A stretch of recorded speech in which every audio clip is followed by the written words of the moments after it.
Surya MSTV, sinar kebenaran di setiap sudut. Pesan suci menyala, bawa harapan bagi yang tenggelam.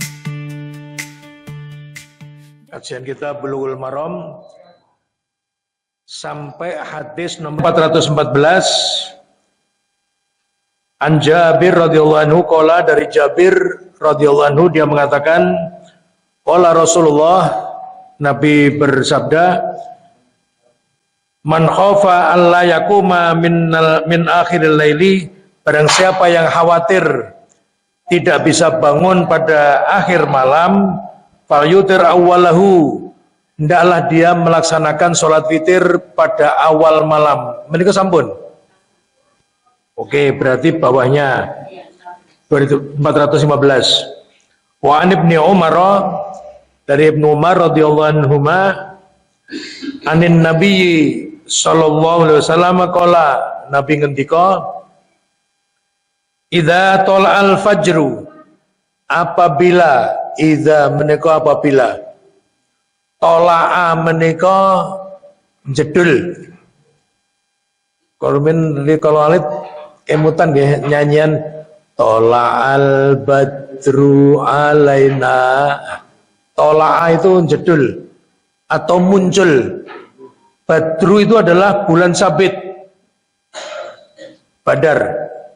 Maksudnya Nabi dielu-elukan sebagai bulan sabit. Maaf, bukan bulan sabit, bulan bunder itu apa namanya? Bulan apa? Purnama, nggih. Bulan purnama. Jadi Rasulullah dielu-elukan kedatangannya dari Mekah masuk Madinah seakan-akan seperti bulan purnama yang datang, itu disambut dengan nyanyian itu. Tola al-badru. Al-badru itu bulan purnama lah. Tola itu maksudnya artinya adalah muncul atau datang atau jedul, tadi bahasa saya, jedul. Baik. Idza tola al-fajru, apabila fajru itu fajar, apabila fajar telah datang. Sekarang penyanyian ya kudu tak tambahi informasi ini. Maksudnya fajar itu adalah fajar sotik. Fajar sotik niku nggih pas adzan subuh, itu fajar sotik. Waktu itu namanya fajar sotik. Karena ada sedikit rancu, terbit fajar itu bukan terbit matahari loh, berbeda. Terbit matahari itu waktu sholat subuh wis entek. Nek terbit fajar itu lagi mulai adzan subuh. Nah, terbit fajar dan terbit matahari. Nah, ini dikatakan idza tala'al fajru, apabila fajar menyingsing atau muncul, artinya waktu subuh tiba, faqad dhahaba, maka telah pergi, telah habis. Dhahaba itu pergi. Waktu kulli sholatil laili wal witri, waktu sholat malam dan waktu sholat witir wis entek. Kula wangsuli kanjeng Nabi ngendika, idza tala'al fajru, kalau fajar subuh sudah datang, waktu fajar sudah muncul, yaitu manjing subuh, kanjeng Nabi ngendika, maka waktu malam sudah habis. Jenenge wis mulai esok, namanya subuh. Sudah tidak dikatakan lagi malam. Waktu sholat malam wis entek, waktu sholat witir wis entek. Karena munculnya waktu subuh tadi. Fa'autiru, fa itu berarti maka, mulo, autiru ini kata fi'il amr, mulo kuwi do sholat atau witir.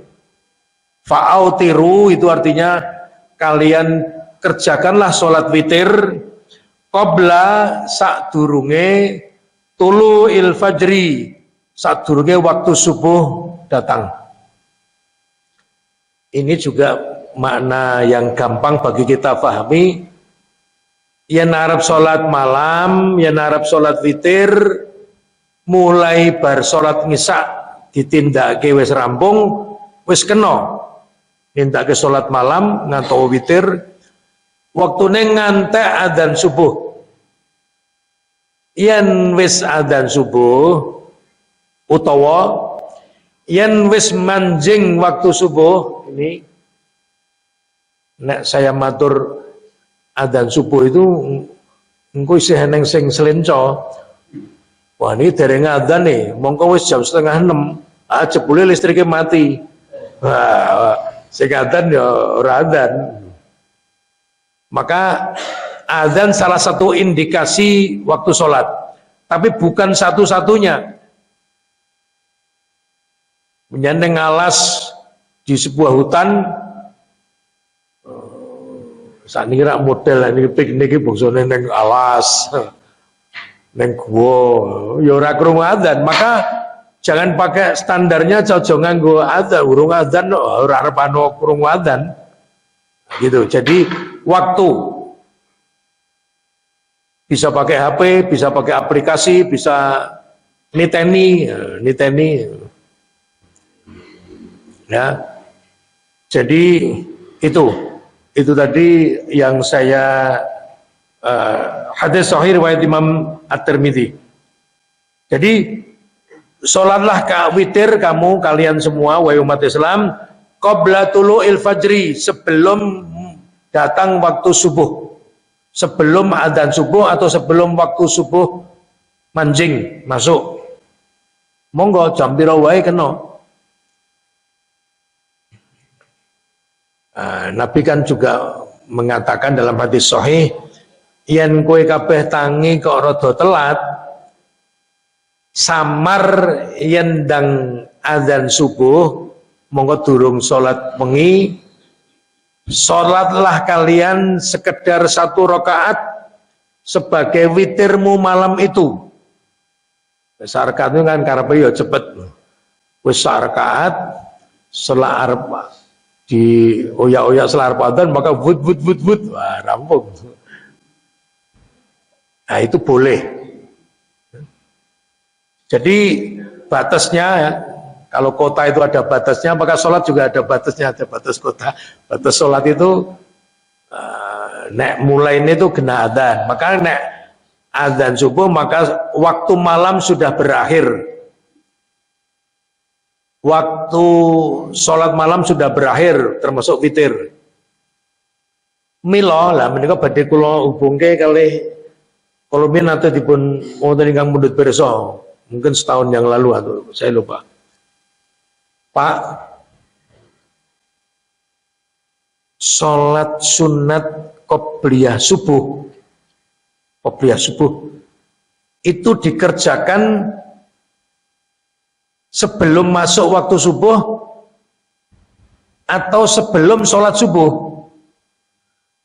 Ada 2. Qobliyah subuh itu artinya sholat 2 rakaat. Ini sholat rawatib ya. Ganjarane luwih apik timbanganing donya saisine. Itu lenindake sebelum masuk subuh atau sudah masuk tapi belum sholat subuh.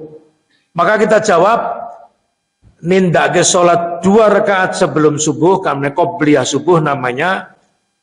Wis manjing subuh, wis masuk waktu subuh, ning durung nindake sholat subuh. Hubungannya apa dengan hadis ini? Sangat kuat hubungannya. Nek durung manjing subuh kok kowe salat 2 rakaat sebelum subuh, kuwi keliru. Kuwi jenenge salat malam. Selama belum masuk waktu subuh, itu namanya salat malam. Bisa namanya tahajud atau witir. Jadi kita balik. Kanjeng Nabi ngendika, yen wis adzan subuh, wis mandek salatmu wengi, salatmu witir. Nah, maka sholat sunatnya adalah sholat qobliyah subuh. wis manjing subuh ning durung nindake salat subuh.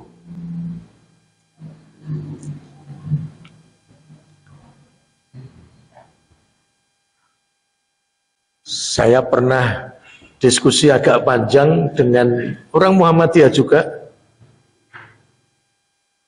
Dia berprinsip waktu itu ya, ini sudah 20 tahun yang lalu, oh lebih 23 tahun yang lalu. Dia punya prinsip bahwa sholat qobliyah subuh sing apik ganjarane luwih apik timbangane donya sak isine, menurut dia adalah durung masuk waktu subuh. Nah, dia juga suka memberi pengajian. Kemudian saya temui, dan karena saya tahu kok ketoknya dia punya prinsip seperti itu, saya tanyakan, dia mengakui ya. Terus saya sampaikan bahwa kalau belum manjing subuh, itu namanya waktunya itu masih waktu malam. Dan boleh sholat witir, boleh sholat tahajud. Neng yen wis adzan subuh walaupun kacek setengah detik, wis mancing subuh, itu sholat malam sudah berakhir, dan ini didukung hadis Nabi. Jadi ini problemnya begini, memahami qobliyah subuh itu artinya sadurunge subuh. Nah sadurunge iki sadurunge wektune apa sadurunge nindake? Maka yang betul adalah menurut Muhammadiyah sadurunge nindake sholat subuh, neng wis manjing waktu subuh. Ya gitu. Nek durung manjing subuh ku jenenge malam. Waktunya itu waktu masih malam, akhir malam. Dan itu masih boleh sholat witir, dan masih boleh sholat tahajud. Ya gitu. Jadi ini berdekatan, karena akhir malam ditutup dengan adzan subuh atau waktu subuh masuk. Nek wis baradzan, salat sunat qobliyah subuh sik 2 rakaat. Nembe tindak masjid nindakake salat wajib, salat fardu subuh. Itu yang ganjaran maksimum. Nunggu waktu sholat itu untuk ganjaran. Ini banyak yang kadang-kadang belum. Dan itu hadir nunggu waktu sholat. Ini punya nunggu. Nek sing okah awake dhewe niku nunggu waktu sholat maghrib pas Ramadan. Nah, niku akeh tunggale. Mergo selarep buka. Pas nunggunya apa? Oh boleh, tidak ada larangan. Kita nunggu sholat sambil baca Quran boleh, nunggu sholat sambil berzikir boleh. Artinya menanti itu diniati aku iki 5 menit engkas adzan. Nah, tak tunggu deh karo maca Quran, ngapalke surat-surat sing cendak atau sing dawa, itu boleh. Ganjaran itu menanti waktu sholat. Baik, berikutnya 4:16. Wa an Aisyata, hadis diriwayatkan oleh Imam Aisyah radhiyallahu anha, qalat, beliau mengatakan atau Aisyah bercerita, kana Rasulullah itu sallallahu alaihi wasallam yusolli ad-duha, beliau salat duha, salat pagi duha, arba'an, petang rakaat. Wa yazidu masya Allah. Kadang-kadang juga Nabi menambahkan ya apa yang Allah maui, apa yang Allah mau itu artinya ya kadang-kadang Nabi menambahkan tidak hanya 4 tapi ditambahkan oleh Nabi. Tidak disebutkan berapa rakaatnya. Rawahu Muslim. Ibu bapak, hadis menika kedah dipun fahami bahwa sholat duha itu, hadis ini dan hadis-hadis yang lain, melihat hadis-hadis yang lain, sholat duha menika 2 rakaat salam. Wis kena. Karena ada hadis lain yang berbunyi begitu. Nek menika ngendikake Kanjeng Nabi sholat duha 1 rakaat, harus dipahami bahwa 4 rakaat itu dengan 2 kali salam. Jadi loro salam, ngatek meneh isih kuat loro salam. Kok wis wegah ya wis ora apa-apa. Kok isih kepengin ya. Nah ini. Lah di majelis tarjih Muhammadiyah untuk sholat duha itu sudah dicek dan itu sudah ditulis di HPT. Sholat duha itu 2 rakaat salam. Iso meneh tambah 2 rakaat salam berarti 4. Bisa lagi tambah 2 rakaat salam jadi 6. Bisa tambah lagi 2 rakaat salam jadi 8. Maksimum 8 rakaat. Ada kelompok yang lain, umat Islam yang lain mengerjakan lebih dari 8. Mungkin 10 atau 12. Ya, tapi kalau di majelis tarjih sudah dikaji hadis-hadis yang menunjukkan Nabi sholat duha yang lebih akurat kesahihannya, bisa menjadi rujukan dan bisa diamalkan. Menurut Majelis Tarjih Muhammadiyah adalah maksimum 8. Nek pun 8 pun mandek. Nah, betul. Nah, sampai hari ini Majelis Tarjih Muhammadiyah belum pernah menemukan dalil hadis yang sahih Nabi sholat duha 2 kali 3 jadi 6. Loro salam, loro salam, loro salam terus mandek. Maka dalam Qoror Muhammadiyah, Majelis Tarjih Qoror itu putusan, itu sholat duha, salalah kamu sholat duha, kalau ada yang bawa APT mungkin bisa dibuka, tapi kalau tidak ada, seingat saya begini, sholatlah duha dengan 2 rakaat, atau 4 rakaat, atau 8 rakaat, setiap 2 rakaat salam. Jadi sing 6-nya dilompati. Kenapa? Karena Majelis Tarjih belum pernah menemukan Nabi sholat duha dengan 6 rakaat tok kemudian selesai. Mestinya memang agak janggal. Loro iso, 4 iso, 8 iso. Ini kok 6 ora ini lah. Apa ya ranate wallahu alam. Secara logika mestinya bisa. Tapi Majelis Tarjih tidak berani menyatakan karena durung iso nemoni dhewe matan itu redaksi hadis yang Nabi sholat duha 6 rakaat selesai. Hadisnya sahih atau minimal hasan itu. Makanya kalau di HPT jilid 1 itu anjuran oleh ulama Majelis Tarjih Muhammadiyah, sholat duha itu pilihannya hanya 2 rakaat tok wis mandek. Kepengen tambah kena 2 rakaat meneh. Kepengen tambah kena 2 rakaat kok cuma 6 tambah 2 meneh jadi 8. Nah, saya kira gitu, tambahan saja ini. Baik. Kita tambahkan 417 sekarang. Walahu, lahu ini harus merujuk ke atasnya yaitu 415 dari Ibnu Umar. Anha dari Aisyah radhiyallahu anha. Annaha su'ilat. Aisyah itu pernah ditanya. Su'ilat itu ditakoni. Soal, bahasa Arab nih, bahasa Arab. Soalun itu artinya pertanyaan. Ini sudah menjadi bahasa Indonesia. Soalnya apa? Pertanyaannya apa? Itu bahasa Indonesianya pertanyaan. Kalau soal itu terambil dari bahasa Arab. Sa'ala yas'alu soalan. Soal itu pertanyaan. Neng nek su'ila ditanya, ditakoni. Jadi dikatakan di sini Aisyah garwanipun Kanjeng Nabi yang cerdas dan di antara istri-istri yang lain Aisyah ini yang paling banyak menyertai Rasulullah baik dalam perang maupun di dalam keseharian. Paling banyak meriwayatkan hadis. Aisyah menika ditakoni sama salah seorang,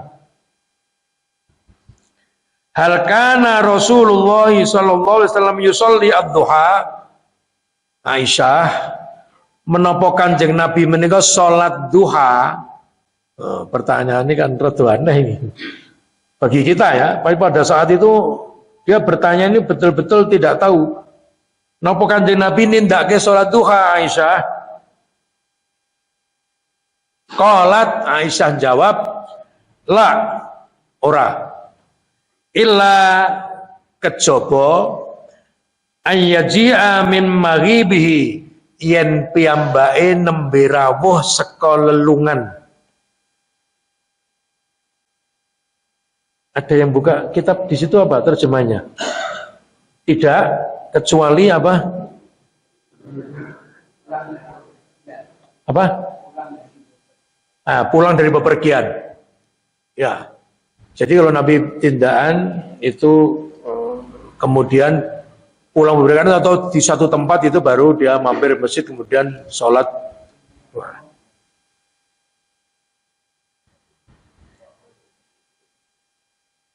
Ini hadis riwayat Imam Muslim, Abu Dawud dan Nasai. Ya.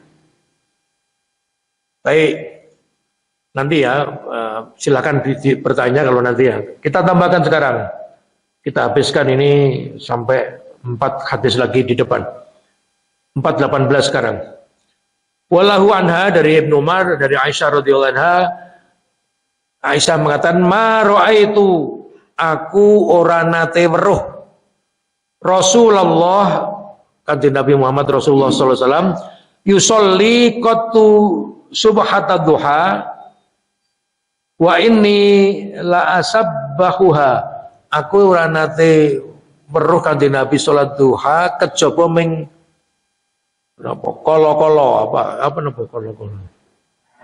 Ya tidak terus menerus melihat, tetapi apa namanya, tidak terus menerus. Wa ini ning aku, Aisyah ngendika ngaten, ning aku dhewe la usabbihuha, aku nindake ajeg. Nggih. Jadi ada berita bahwa kanjeng Nabi boten ajeg. Kalau wau malah hadis yang tadi Nabi nindake duha kuwi ya termasuk kolo-kolo ini, apa kadang-kadang terutama pada waktu kalau dia tindakan bepergian itu kemudian sholat duha. Jadi dua hadis ini tidak bertentangan tapi bisa saling mengompliti. Sing pertama tadi ora tahu weruh kejaba yen tindakan terus kundur sholat duha. Yang berikutnya ini kolo-kolo itu ya, mungkin ya sok tindakan yo pas ora tindakan yo nindakake. Tapi Aisyah mengerjakan rutin, continue. Berikutnya 419. Wa Zaid bin Arqam, dari Zaid bin Arqam radhiyallahu anhu, anna Rasulullah, bahwasanya Rasulullah sallallahu alaihi wasallam qala, Rasulullah ngendika, salatul awabina, salat awabin, ini nama salah satu salat sunat. Tegese awabin itu orang yang menuju taubat, orang yang banyak bertaubat. Salatul awabin hina tarmidul fisal, waktunya itu adalah ketika pada waktu pagi, tapi paginya itu sudah panas, matahari itu sudah apa, sinarnya itu sudah panas sampai anak untawe kepanasan. Mongko unta itu kuat panas. Unta adalah salah satu binatang yang sangat tahan panas dan kuat, melaku sampai berjam-jam tanpa berhenti itu unta. Maka lahirnya ning padang pasir. Nah, ini dikatakan sholat awabin itu adalah waktunya di waktu pagi, tapi pada waktu sinar matahari itu sudah sangat panas, artinya mendekati masuk siang, yaitu di saat anak unta itu al-fisol itu anak unta. Tarmidu itu yang mudeng, nek tarmidu mungkin jedar mboten asring mireng. Ini nak Ramadan itu nek awake dhewe poso nggih. Tapi sebetulnya Ramadan itu artinya sakit belekan itu ya Romad, itu bahasa Arabnya. Jadi merah. Maksudnya di sini adalah panas. Ketika anak unta itu mulai kepanasan. Nah itu nek jam-jamnya kira-kira ya jam 10 tekan jam 11 lah, atau setengah 10 sampai setengah 11. Rawat Tirmidzi, diriwayatkan oleh Imam Tirmidzi. Berikutnya 420, nomor 420. Wa an Anasin radhiyallahu anhu, dari sahabat Anas radhiyallahu anhu, qala, dia berkata, qala Rasulullah sallallahu alaihi wasallam ngendika, man sholla ad-duha, sapa wae wonge sing salat duha, itsnatai asyrata rakaatan, cacahe 12 rakaat, samben 2 rakaat salam, 2 rakaat salam, 2 rakaat salat duha ini 12 rakaat, banallahu lahu qasran fil jannah, Allah akan membangunkan dia istana di surga. Nah, niki 12 rakaat ini. Isnatai asyrata rakaatan, 12. Wah, matur nuwun. Wah, ini ketua PCN dadi sinom nyinom.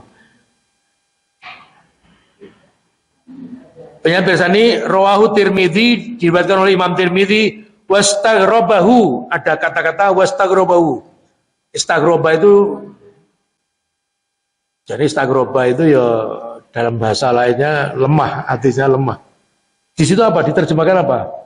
Diriwayatkan oleh Imam Tirmidzi dan dia menganggap hadis itu apa? Istaghroba itu aneh, apa? Gharib, ya gharib itu aneh. Gharib itu aneh, rada nyeleneh itu loh.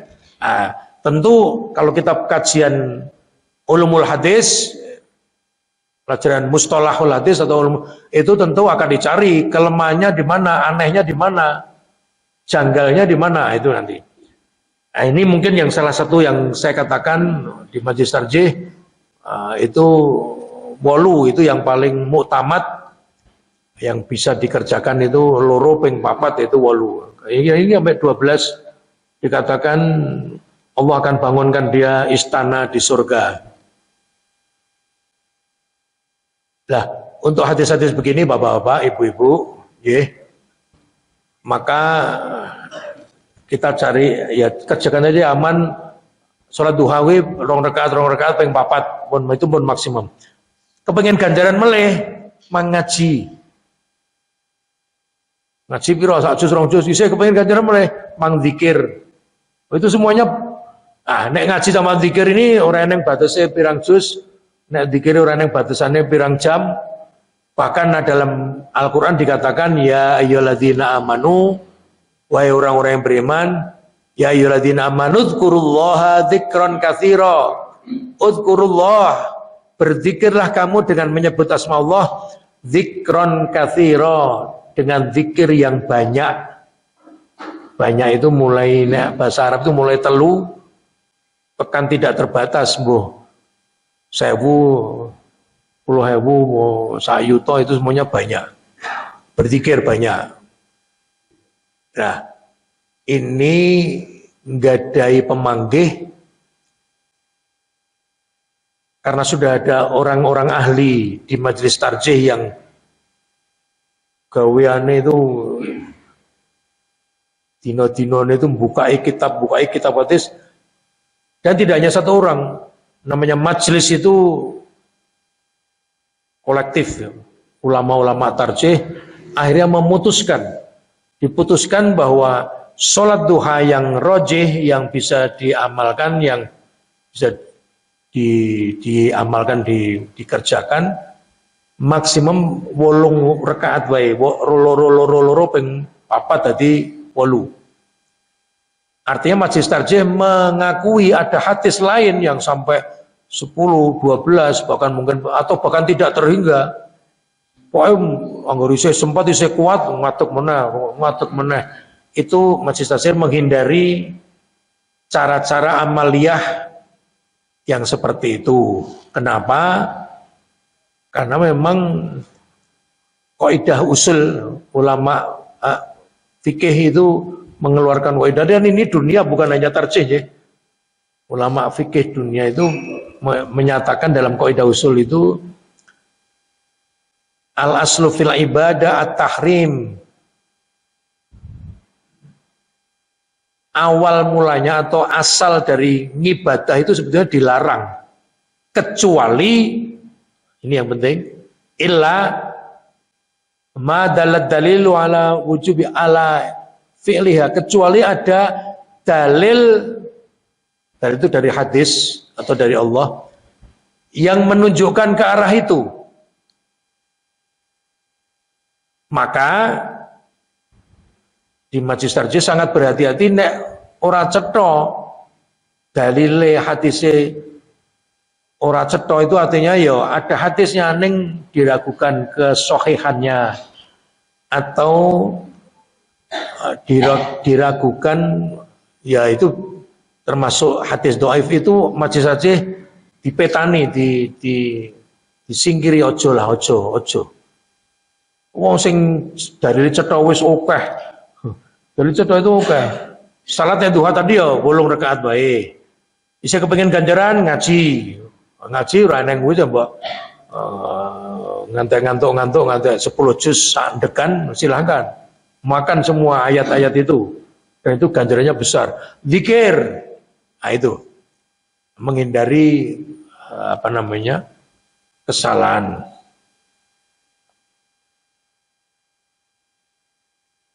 Nanging kosok wangsulipun kalau mau nek ibadah ya, untuk urusan ibadah termasuk ibadah sunat termasuk. Nek urusan donya kadonyan duniawi lakonono tindakno apa wae sak gelemmu selama tidak ada larangan. Nah, ini definisinya itu. Kadonya ini apa? Dahar ngunjuk. Apa ya silahkan makan. Ini ngampun kelali koma ya. Uger ojo nerjang larangan.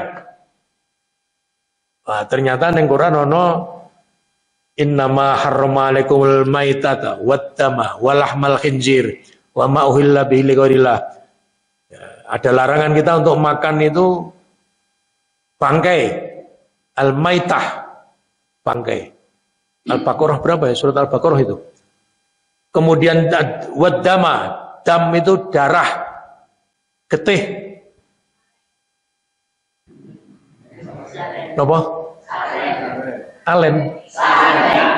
Oh, iya. Ya pokoknya darah. Ya darah apa saja. Ya. Innama harrama al-maitata waddama, dan darah. Oh saren. Kilo alen ya. Darah dilarang, haram itu hukumnya, dan itu Quran. Kalau sudah Quran itu qat'i, sudah petok palu oleh Allah, iso joko utek-utek. Ora usah digoleki ngopo sebabnya. Nek ternyata sebabnya iso dihindari. Kayak dulu babi itu dikatakan mergo cacing pita. Ternyata ada teknologi yang bisa melunakkan, menjinakkan dan membunuhkan cacing pita itu. Nah, itu halal ndak? Kalau ada Quran dilarang, top. Ora usah kok selidiki kuwi ngopo. Pokoknya ora. Lamal khinjir, babi. Babi ini ya kabeh. Babi, bojone babi, anak babi, mbae babi, itu namanya dan turunannya. Celeng itu bukan babi, tapi turunannya ya podo, itu satu marga. Yang siji duwe siung, kelire macam-macam.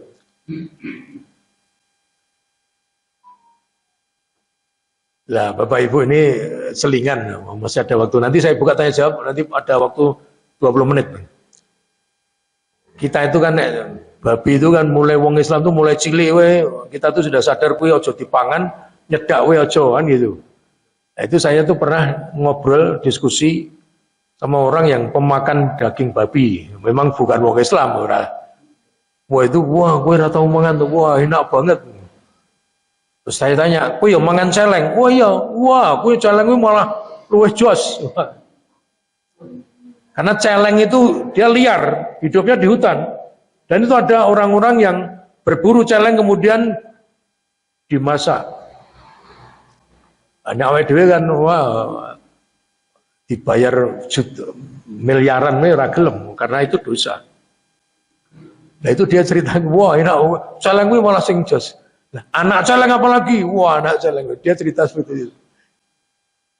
Ini saya bicara dengan orang Perancis, orang luar negeri, orang mereka memang tidak pakai agama. Ya wis mandek wae diskusine nek wong karo wong beda keyakinane ora iso ketemu. Ya. Baik Bapak Ibu yang dirahmati Allah. Oh ini yang terakhir, wa ana Aisyah radhiyallahu anha qalat takhala Rasulullah, Nabi masuk baiti, suatu saat Nabi masuk ke rumah saya, rumahnya Aisyah, istrinya. Fa shalla ad-duha, kemudian Rasulullah salat duha, thamaniya raka'atin, 8 rakaat. Rawi Ibnu Hibban fi shahihi, riwayatkan Ibnu Hibban dalam sahih kitab sahihnya. Jadi hadisnya sahih. 8 rakaat ini yang salah satu ya, yang dipakai oleh Majelis Tarjih untuk mengerjakan yang 8 rakaat itu bisa diamalkan karena sahih. Barangkali itu monggo ingkang wonten ingkang badhe mundhut pirsa atau sesuatu yang lain tutup dengan kafatul majelis. Subhanakallahumma wa bihamdika asyhadu an la ilaha illa anta astaghfiruka wa atubu ilaik. Assalamualaikum warahmatullahi wabarakatuh. Dakwah Islami di setiap